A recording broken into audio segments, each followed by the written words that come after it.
Hey you guys, this is Josh and Carolyn with Homesteading Family, and welcome to this week's episode of the Pantry Chat Food for Thought. This week we're going to be demystifying seed saving and making it a little bit easier for those of you guys who want to get started seed saving. So essentially how to start saving seeds without a degree. It's a scary subject sometimes, but it doesn't need to be. It's one of those things, there's like so much information out there that it almost is a little bit overwhelming. But there are some things that are really, really straightforward about seed saving and some plants that are really easy to save.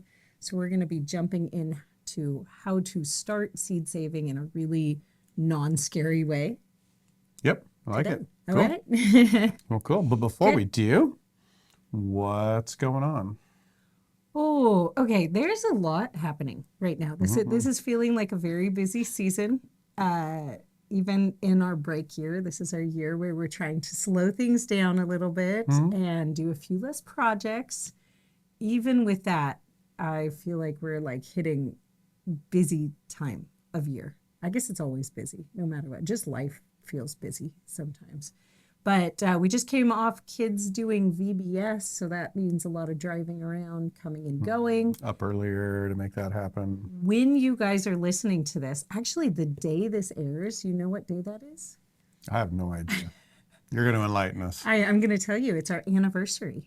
Oh, wow. Well, happy anniversary. Happy anniversary. 23 years. 23 years right now. Love so, it. yeah. Love you. Love you too. All right. I like being married to you. Yep. Still. Good thing. Yeah. Still. At least this year. This year I like being married. We'll see you next year. We'll see you next year. We'll take it 1 year at a time. It's usually a good plan.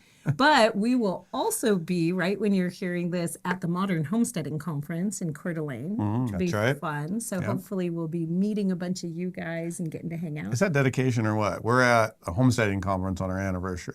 On our anniversary. I guess that kind of defines our life. What are we all about? Now, I do have to say, we took an early, really nice anniversary. Oh, we took a wonderful anniversary. You already been there, done it. We made sure that was the first priority. We just did it early, which is really neat.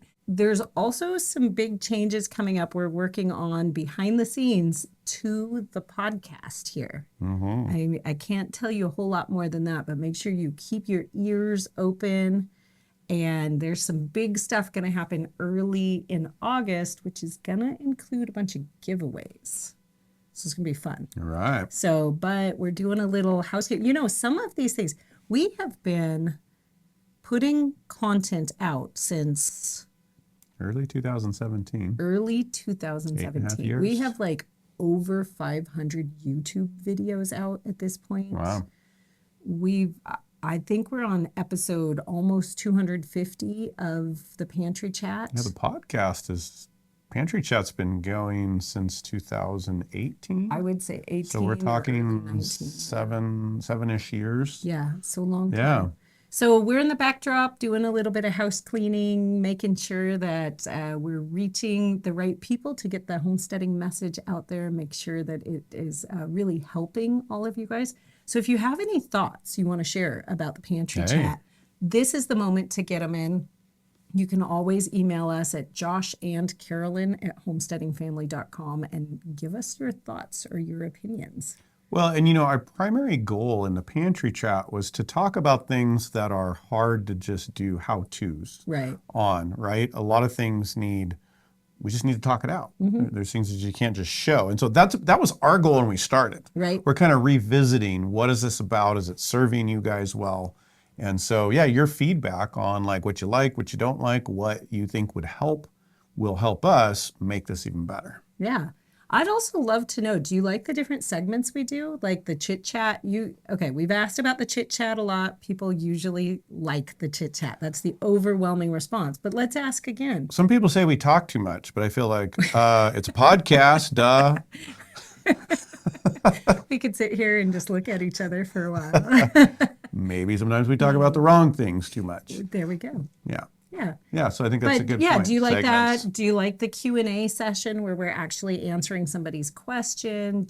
Are there certain types of content you'd like to hear more about? Like, topics that we want to what cover. areas of homesteading life and life do you want to talk about, hear about? Anyways, if you have a moment, email us, or if you're watching this on YouTube, just drop it in the comments below and let us know what you think, because we'd love your feedback. Absolutely. So anyways, all of those things are like backdrop before we even get to what's happening here on the homestead, which is that we are now in serious growing mode. Yep.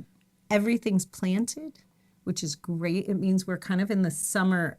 I don't really want to call it a lull, but there is a little bit of this summer window where like everything's planted. You're not really doing major harvest yet, just like some fresh eating harvests. And you kind of have this open window between planting and harvest. And so it's a good time to go do things like homesteading conferences. There you go. Because you can step away for a few minutes. So we're doing a lot of maintenance, making sure things are weeded and watered, and projects around the house and different things like that right now. So we're making a lot of cheese. We are now back to cheese season. Cool. And we haven't made hard cheeses yet. Josh is looking over in the cheese cave to see, is it filling up? It's still in a state of emptying. We got totally emptied out on our mozzarella this year. So we're building up our mozzarella supply in the freezer a little bit first while training a new cheese maker. We like our pizza, and now we can make it outdoors in the outdoor DIY homemade pizza oven on a budget. You better share about that. Cool. Can do. Yeah. Go for it. All right. So, what are you up to? Oh, yeah. Well, on that note, what's been really fun is, and this is going to go on for a second, but husband and wife working together. I don't want to do it until I've got everything dialed in, and then I'm going to do it excellently. Carolyn's full of ideas and wants to get it going. And so it often works really well, because sometimes she'll get something going and then she'll do it to prod me, because then I'll go and improve it. And it actually works really good, because I won't start it because it's like, no, I don't quite have what I want. I want these pieces. I'm waiting. And so she did that. She wanted an outdoor pizza oven. We have this whole area that one day we're going to do in permanence, but she went and she's good at doing things on the cheap, and went and got some bricks and blocks. They may or may not kind of randomly fall apart halfway through me using them, but this is why we work together. And it does, and you got it going. And at first I was kind of like, okay, I'd really like that to be better. And, I got my ideal picture, but it works. And so all of a sudden we're doing outdoor pizzas on Friday nights, and it's wonderful because we love our outdoor homemade pizza. But it needs some improvements, and it got me going because I've been working on a Traeger grill, which it's great for smoking, but it's not good for hot cooking. I do a lot of hot cooking, and I've been waiting and planning for the perfect Argentine grill. And I'm like, okay. All right, I can work with this. And she needed some improvements to the pizza oven.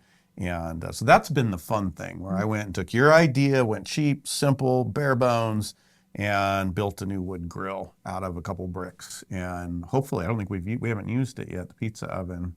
That'll be Friday night. We're going to use the revamped pizza oven. Right. And we just made it so some of the heat, we could control the heat coming up and over the pizza. Yeah. A little bit better. So anyways, that's been fun. Well, we'll try to drop some B-roll for you guys of this setup in the video version of this podcast. It's DIY, almost janky looking, but it works really, really good. Well, and it's a good place that we've learned to work together, because I think at first, being married, this was a cause for tension, our two different styles. Mm-hmm. You wanted to wait until you could get it perfect. And I was like, that's going to be 5 to 10 years. We're going to wait for pizza for 5 to 10 years. I'll wait that long. I just want it the way I want it. And I'm like, I want pizza outside Friday night. Like, I don't want to wait that long. And so we've kind of figured out how, I can get it going you figure it out. She goes and gets it going, and I'm like, okay, right, all right. We need to improve on that, but cool, now it's started. Don't tell Josh, but I am a firm believer in asking forgiveness and not permission. And so, so I just go get it done, and then he fixes it and makes it great. Yeah. Because I definitely am not the perfectionist who makes it great. And I got to say, we would not have a pizza oven right now if it was up to me, or a grill, and I love both of them. Yeah. So you're awesome. Well, you too. We're getting better. we're getting better in our 23 years. We're figuring it out. All right. Anyways, like you said, gardens are humming. What's really cool this year, Rachel, actually, our oldest daughter, is managing the garden. She's worked in it for several years, but as an adult, she's working full-time job now. She's still living at home, but she took on managing the garden. So that's really nice. I'm still out there coaching, helping, getting involved, but she's managing. We've got an intern working with her. They're doing a great job. Garden looks so good, looks productive. And so it's coming along, and we're moving animals in pasture. Let's see, what did they harvest today? They brought in a bunch more asparagus. We're still tons of asparagus. Yeah, we're a little late here. First batch of one of the first handfuls of strawberries that I've seen. Yep. And garlic scapes. And garlic scapes, yep. That's exciting. Yeah. Yeah, and of course we've got fresh lettuce coming in out of the garden. Oh, yeah. And hey, we got a tomato off the terrace gardens. A red tomato in June. Unheard of for us. June 15th, I think, was the date. And she was going to eat it. And I said, no, save the seeds. So it's still just sitting Which is what we're going to talk about today. Right. So it's still sitting on the counter. Anyways, okay. Well, we can eat some of it and save the seeds. That's the idea. Right. So anyways, good stuff going on. Okay. Looks like we got some questions of the day. All right. All right. Donna asks on buying the best meat. So what exactly should I be asking potential local beef and chicken farmers? Well, you should be finding out what do you want to know. For us, we want grass-based beef, not chickens. Chickens don't just eat grass, but that's raised naturally, organically, not necessarily certified, but with organic practices, being, no GMO, no sprayed on the feeds or the hay or anything like that. So you just want to get to know them and ask them, how are you raising the beef? How are you finishing it? We would recommend grass finished beef, but there are people that do grain-fed beef, if that's not a concern to you, that can do it well. And what's best is to just go meet them and go look at their farm. Is it clean? Do they have good processes? Are they willing to share information? You can ask them anything you want, but are they willing to talk to you and answer your questions? And, if they are, you build a level of trust there. But, you want it clean, right? So you want it organic, not necessarily certified. Most of them are not going to be able to certify. And that's a whole nother discussion, but you don't need to worry about that. You want to build trust with them and know that you can trust them telling you, we only, feed hay that's not sprayed. We're rotational grazing possibly, using holistic practices, things like that. Really same with the chickens. Yeah. Yeah. Oh, good. We actually did an entire pantry chat on this. So if you have more questions than that, you can go ahead and check it out. It's called Decoding Meat Labels. And we actually did go through these questions. Yeah, in more detail than we're going to tackle it here. Yeah. Okay. Jessica asks, I love your videos and I want to freeze dry myself so that I can jar meals and put them on my shelves. I do have a question though regarding freeze drying. Once I open the lid, can I reclose it and put it back on my shelf, or will I have to refrigerate it or refreeze dry it? Oh, great question. No, you do not have to refreeze dry it or refrigerate it. You just want to seal it back down. So you just want to get it back to airtight. And, really you're just protecting against moisture in your environment, getting into it and starting to rehydrate it. So the one thing you don't want to do though, so let's say you have a big jar of something that's freeze dried. You don't want to open it and then hold it over your pot of boiling water that you're dumping it into, because then all that steam's going to go right into all the rest of it. Right. So you want to just make sure that you pull it out and put it in separately, protecting the rest of that food that's in that jar from any moisture or steam. Excellent. So, and then, vacuum seal it back down. Cool. Stick it right back on your shelf. So it'll be good to go. Great questions. Before we get into main topic, we got to tackle and say thank you. We won't tackle them. We'll just say thank you.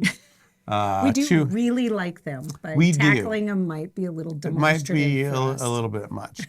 But we want to say thank you to our sponsor who makes this podcast happen today, and that is American Blossom Linens. Oh, we love American Blossom Linens. We are sleeping on their sheets right now, and we have their towels in our bathroom because we have their pillows on our bed too, because we love their quality. We love that they're made in the United States, and we just love what they stand for as a family-owned business that's with cotton that's processed, sold, everything, packaged everything here in the United States. We Chemical just free. absolutely love that. Yeah. Yeah. Yep. And we now have a new bedspread on our bed from them, and it is lovely. We're just really enjoying it. One thing I really like about them is the sheet quality is going to last for, excuse me, I don't know. I'm guessing decades, multiple decades, which is pretty big on our homestead. We're rough on things all the way around.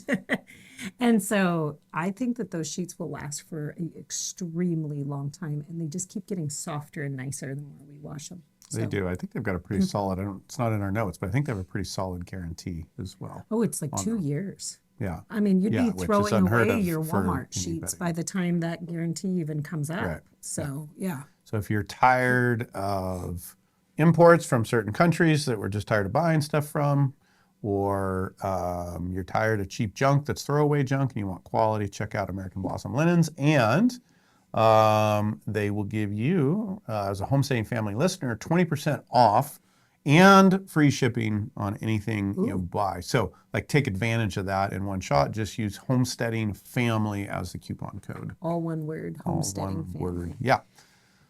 All right. Well, we're going to jump into the main topic, which is seed saving, making it really easy, starting seed saving without needing a college degree, which is great because I know for me, seed saving was kind of a scary thing to tackle. Right off, I got a seed saving book, which told me all about all the things that you should not do in seed saving. And it kind of created the situation where I was like, oh my goodness, what if I make a mistake? And that made it hard for me to actually get started. That was one problem. Another problem was seed saving kind of happens right in seasons where you're really busy in the garden already and you may be trying to like keep up with the harvest. So trying to figure out how to fit it all in was another real roadblock for me, especially with a family. Like, how do I add one more thing to an already busy harvest season? And then there's a few other little pitfalls that I think I've personally encountered along the way. We'll talk about those as we get going. But the great news is that it can actually be really simple. And there's a great place to start. You don't have to tackle it all at once. As homesteaders, a lot of us want to do everything all at once. Seed savings is one of those things where there's some really easy places to start, which we're going to talk about, to get your feet wet, to get easy wins, successes, to build your confidence, to start to learn like, oh, this is not as complicated as everybody makes it sound. And so that's what we're going to dive into here. Yeah. June is a great time to start too, June, early July, because like we were talking about, this is kind of that garden lull before you get into serious seeds harvesting. And so it's a great time to spend a little bit of time starting to harvest the seeds that are ready. Not everything will be ready. Right now, obviously, you're not harvesting everything, but there are some things. And so it's really good to like focus on those things right now when everything else is quiet. Let's talk benefits for just a minute. Yeah, let's do it. And a few benefits to seed saving. One, obviously you can save money on buying seeds. You don't have to buy those seeds, so it saves you money.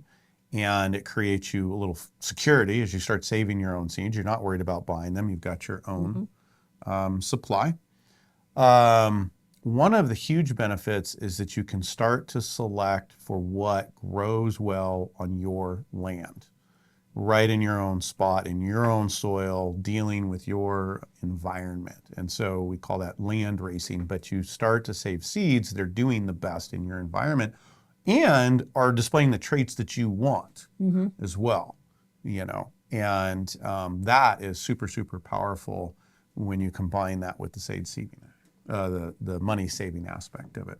I was actually just having this conversation with a group of girlfriends, and they said the biggest jump in their gardening production happened once they started saving their own seeds, especially for things like tomatoes, because what they saw was that they were automatically selecting tomatoes that did well in their environment. And then they started breeding just a strain. Maybe they didn't even go away from, a known variety, but they had this strain that was just totally suited to their garden. And they just saw a huge jump in production on their homestead. Yeah.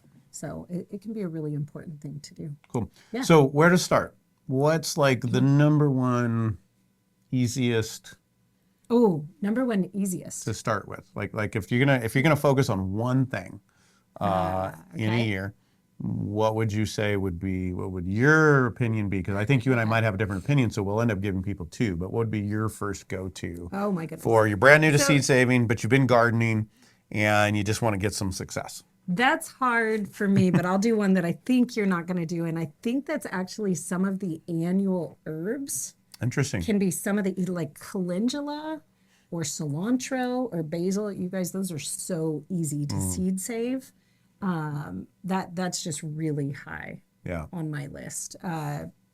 Lettuce would be there too. Lettuce is very easy. And what I find is that we spend so much money on lettuce seed because we like a good salad every year. And so to me, saving lettuce, our own lettuce seed is like a huge money saver for us. What about you? Lettuce is what I thought you would go to. Okay. So cool. Because it is very, very simple and easy as well, right? Besides being a money saver. Toss up for me, beans and corn. They're both very easy. I'll say beans. Corn, a little bit more to drying it maybe, making sure it's dry. But beans are super easy. And I'm talking pole beans, but really any kind. You just let them dry on the vine and let them dry out. If they don't thoroughly dry out by the time you're pulling the plants, most places they will. For us, sometimes the cold's pushing them a little bit. And you let them dry in the pod. And let them mature on the plant, let them start to dry out, and you crush them up, and you've got your bean seeds. It's very, very simple. And of course, that's a high nutrient crop as well. Yeah. So very valuable. I mean, lettuce is high mineral, high nutrition, and like mineral, right? And then beans being a high calorie crop. And so those are two real good wins that can save you money, increase your food security, and are, between the two of them, very nutrient dense. I like that. That's really good. There is one thing that you absolutely have to get right before you save seeds, and that's the type of plants that you're pulling the seeds from. What do you start with? Those need to be open pollinated seeds, not hybrid seeds. So when you see that it could be open pollinated. Another term that for this purpose can be used interchangeably is heirloom seeds. Those are both going to be open pollinated, meaning they are not hybridized and they're going to produce true to form. So you're going to get the same plant from the parents you're going to get the same plant in the babies as you do the parents. Parents are. I'm saying that backwards. But if you are working with something that's a hybrid, then that is not true. You don't know what you're going to get. You actually, it's about, according to Will Bonsall, it's 5% or so is going to be true to type, and the rest isn't. So you're going to get some random mix. So you don't really want to do that unless you're like getting into breeding, and we're not talking breeding really here. We're talking seed saving and reproducing on your own land, things that grow well and grow the way you want them to. So you want to start with open pollinated or heirloom seeds, and you do that by the plants that you select as your parent plants, right? So you either do that from your seed company, make sure you pay attention when you're buying the seeds that you're going to be saving seeds from the mature plants, and make sure they're that open pollinated. If you get that part right, that just opens up a whole world of seed saving to you. Yep. So I covered beans a little bit and how to save. And you grow your beans. What we do is we leave about the lower 2 foot on our pole beans. We don't harvest those beans. So we leave those beans to mature. They're some of the earliest producing, which is important to us. And we harvest the rest. We leave everything else on the plant, let them dry out. And again, you let them dry out. You just there's no curing, there's no fermenting, there's nothing to do. You just separate them, and it's easy. What about lettuce? Since lettuce is our other kind of go-to pick, tell people about lettuce a little bit as far as process for saving lettuce seed. So lettuce, as it gets past its prime for eating, will grow into a little bit of a stalk and will do what we call bolting, which means it's going to flower so that it can seed.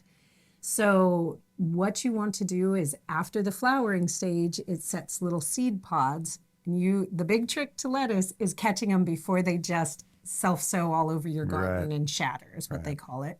So you just need to get out there right when the seeds are forming and getting nice and mature, and get them into cut it into a bag, so that you harvest all of that seed. So that's all there is to it. You don't have to do anything fancy to it. You just get the seeds off the plant. The key is letting them mature and dry on the plant without losing them onto the ground. Right. Which so it's a timing thing. But you're going to lose a little, so don't panic about that. It's better to let them mature than harvest them, immature, and then you don't get a good germination rate. Right. So I would say a little better Yeah. to let them mature, and you may lose a few on the ground. You got some volunteers the next season. Weed them out or transplant them or let them grow. Absolutely. Yeah. Those are great. Other ones that are really easy to save are things like peas. They go right along with like the beans. Yep, very easy. They just go right along with it. We talked about some of the culinary herbs. Harvesting calendula seeds is just really easy. You wait until the seeds are on the plant, and then you go pull them off the plant. Yeah. That's it. Like, that's as hard as that is. But the next step after you harvest your seeds is to make sure you've stored them properly. I'm going to talk about one more. Yeah. And that's corn. Because corn is real easy, and it's a high-calorie crop. Super easy. And, of course, it needs to be, as Carolyn said, it needs to be an open pollinated. But it's very, very easy. You leave it on the stalk. You leave some to harvest. You take your best plants and that, have produced well, have produced full cobs.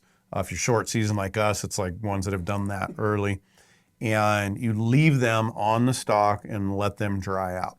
Now, for us, sometimes they don't even get completely dry, but we leave them out there as long as we can, and then we bring them inside and hold them and leave them inside on the counter just to dry. Dry means if you go to take your hand and kind of, I don't know how to describe this for the listeners, but just grab it and try to turn the kernels off, they should just fall off. They should almost crack and fall off. If they're like rubbery or sticking a little bit, you're not ready yet, and you just let it dry.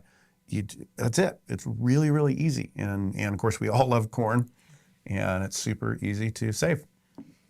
And I think you bring out a really good point that before you ever store any seeds, you just need to make sure that they're all the way dry. And that can be as easy as just leaving them out on the counter. It could be putting them in front of a fan. You could put them in a very low dehydrator, like under 95 degrees in a dehydrator if you have one of those. But you want to get them all the way dry. So let's talk about storing seeds once we have them. Because, again, this is one of those things that can get really complicated. People can people make a big deal and big deals. How to save your seeds for 25 years. You really need to save your seeds for 25 years. I just simplify this, and if you just think about this historically, think about the conditions that thousands of years of human beings have been saving seeds in. No refrigeration. Yeah, probably not even airtight containers. No plastic, metal.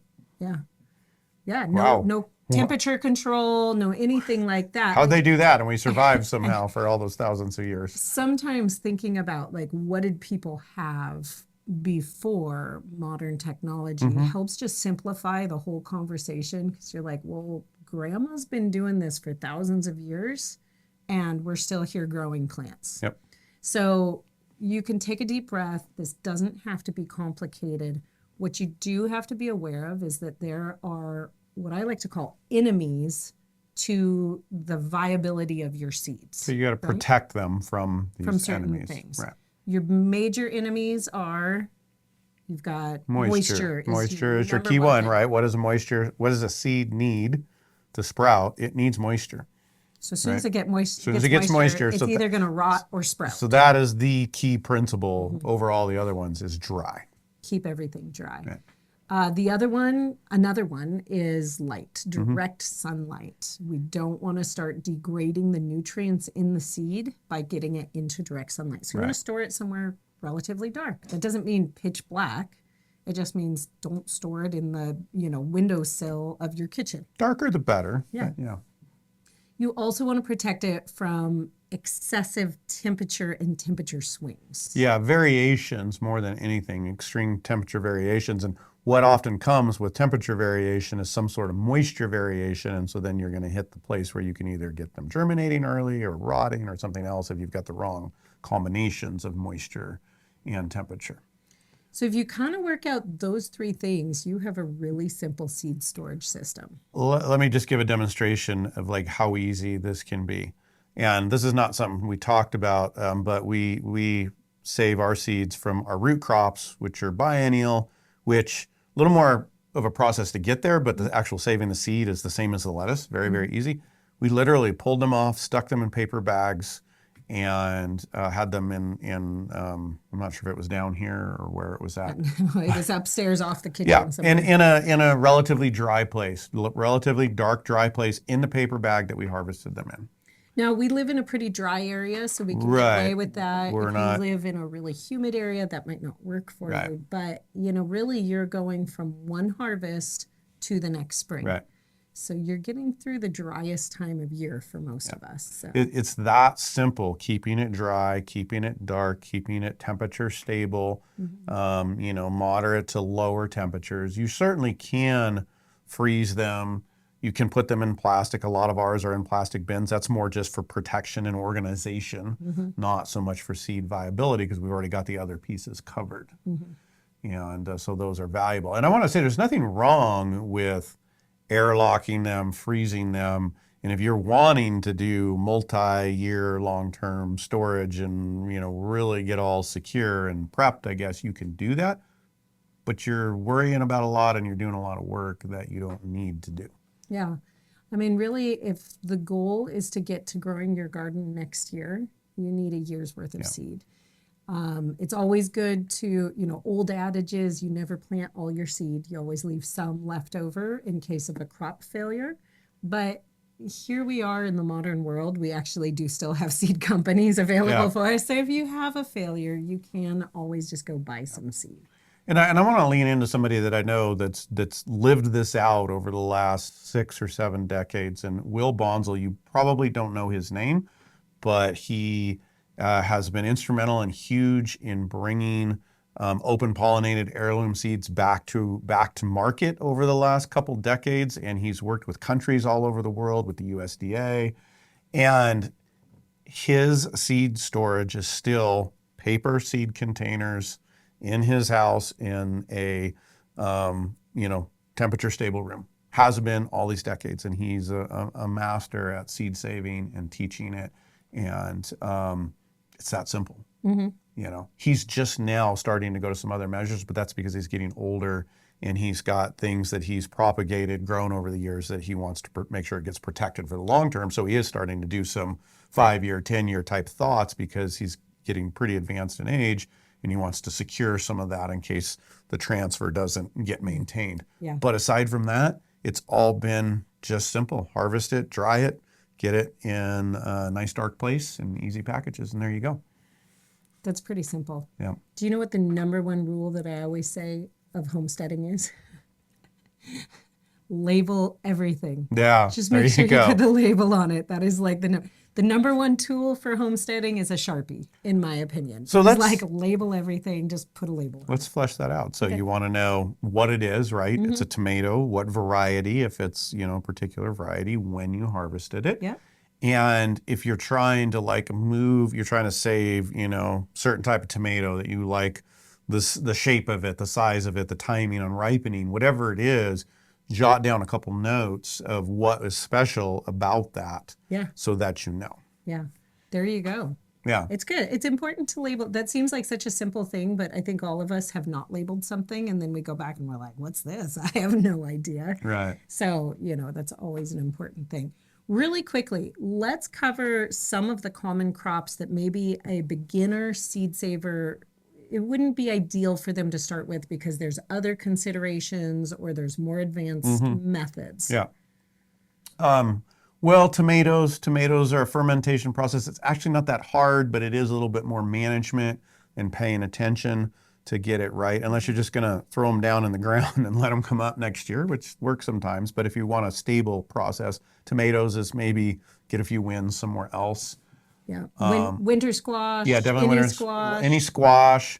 lot of cross-pollination things you got to deal with. I would say anything that requires 2 seasons to go to seed, not because it's necessarily harder to save seed, but just because it requires more management in the process. Yeah. It is a good next go-to, though, your root crops, because root crops are generally easy to grow. And so as a stage 2, like after you get some winds, that'd be like one of the first things I'd recommend going to, because they're just like the lettuce. It's just you got to store that crop well and replant it and a few things. There you go. Those are kind of probably some of the common ones. I'd really encourage you guys to look at what you're already growing, what seeds you're buying year after year, and to see if any of those things are on our easy list of things to start with. And just pick 1 or 2 this year and start with 1 or 2. Because I know for me that actually just getting started with 1 or 2 things was the hardest step. Yeah. And once I got past that, I really felt a lot more confident in adding more and more things in. Yeah. And for me, my personal goal is to save seeds for 2 to 3 new things every single year, so that I'm just adding on to our seed saving collection of what we're doing. I know you're doing the same thing up in some of the main crop garden. Yep. And so that's really good. But I want to leave you guys with one tip that actually came from a suggestion of yours, which has just been gold for me this year. When we're planting our lettuces, we actually do a lot of succession beds of lettuce, where every week we'll plant new lettuce seeds, so that all through the year we get to eat salads. All through the growing season we get to eat salads. And one of the challenges for seed saving lettuce for me is that those lettuces that are going to bolt have to be left in place. They're in the way of your ends succession up getting right planting. in the way of my succession planting, and it makes my garden look unkept. Maybe that's silly, but it makes it look messy, because like, oh, there's that forgotten lettuce that's just gone to bolt. Like, that's what it looks like visually, and I like it to look all pretty. So you suggested finding a little bed on the side of the garden where every time I planted lettuce, I could just put some over there, and it was just for lettuce seed. And this has been like a game changer for me, because it's not getting in the way of my succession beds. It doesn't look ugly, and it's something we can just keep an eye on that bed for it going to seed. So it's really helped me to get the process moving. So there's a little tip for you guys to consider. I want to give you one more that we didn't get in here that I kept forgetting here while and that is one of the things you hear a lot is you need to have this large crop to save seeds. Like, you got to have a large crop in order to get the diversity right. And that's valuable, but it's not essential. Go back to the homesteaders of old, just the people of old, of the thousands of years that have gardened. They haven't been commercial growers. Now, there have always been some people growing seed stock, but by and large, people have been growing in their gardens, saving seeds, replanting them, passing them down to the next generation. And so you do not need to worry about that. You need enough to pollinate each other. You need a group of corn enough to pollinate itself, right? And a few things like that, but you don't need to worry about that huge pool. And so I just want to take that off the shelf. And because that's one of those things like that you hear, like, if you can't like have this certain size of a crop, then you can't save seeds. That is not true. Do not let that get in your way. There you go. All right, you guys, it's a lot easier than it sounds like when you read the big books. So make it easy and get out there and save some seeds. And again, make sure if you have any feedback for us on the podcast format, that you email us at joshandcarolyn@homesteadingfamily.com, or we'll put that in the show notes for you.